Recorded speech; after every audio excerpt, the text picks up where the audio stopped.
छोटी राज्य काँग्रेसला, मोठी राज्य भाजपला, निवडणुकीचं गोड बघाल काय आहे असं शरद पवार यांनी वक्तव्य केलं।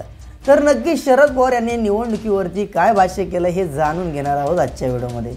तर मित्रांनो, चॅनलवर नवीन आला असाल, सबस्क्राइब करायला विसरला असाल तर नक्की सबस्क्राइब करा।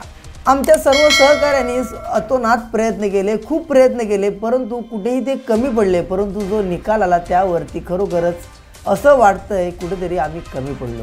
तर यामध्ये लाडकी बहीण योजना, बटेंगे या कटेंगे, हिंदुत्ववादी मतं अशा प्रकारच्या अनेक गोष्टींचा यांना फायदा झाला, म्हणजेच महायुतीला फायदा झाला।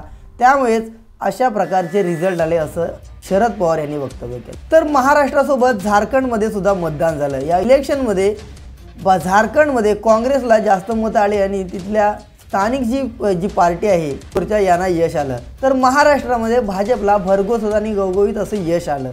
त्यामुळेच महाराष्ट्रामध्ये महाविकास आघाडीला अपयश आलं आणि झारखंडमध्ये काँग्रेस प्रणित आघाडीला यश आलं। 4 महिन्यापूर्वी जम्मू आणि काश्मीर आणि हरियाणाची निवडणूक झाली होती।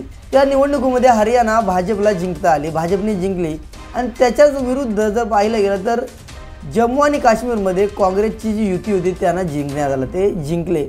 आणि त्याच पद्धतीनं महाराष्ट्रामध्ये इलेक्शन होतं ते 1 महिना लेट केला आणि झारखंडचं आणि महाराष्ट्राचं गणित एक केलं। तर झारखंड हे काँग्रेस प्रणित आघाडीकडे गेलं आणि महाराष्ट्र राज्यातील निवडणूक हे भाजपला करण्यात आलं, भाजपला। म्हणजेच कुठेतरी यामध्ये आपल्याला पाहायला भेटतंय छोटी राज्य ही काँग्रेसला द्यायची आणि मोठ्या राज्यावरती भाजप प्रणित राज्य शासित करायचे, असा चेंज आपल्याला पाहायला भेटतो असं शरद पवार यांनी सांगितलं।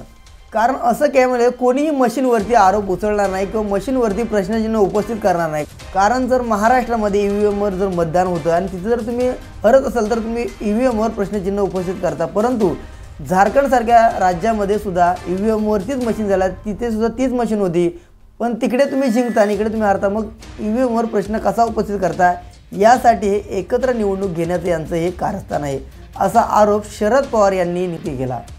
तर या शरद पवार यांच्या भूमिकेवरती तुमची प्रतिक्रिया नक्की कमेंट करा।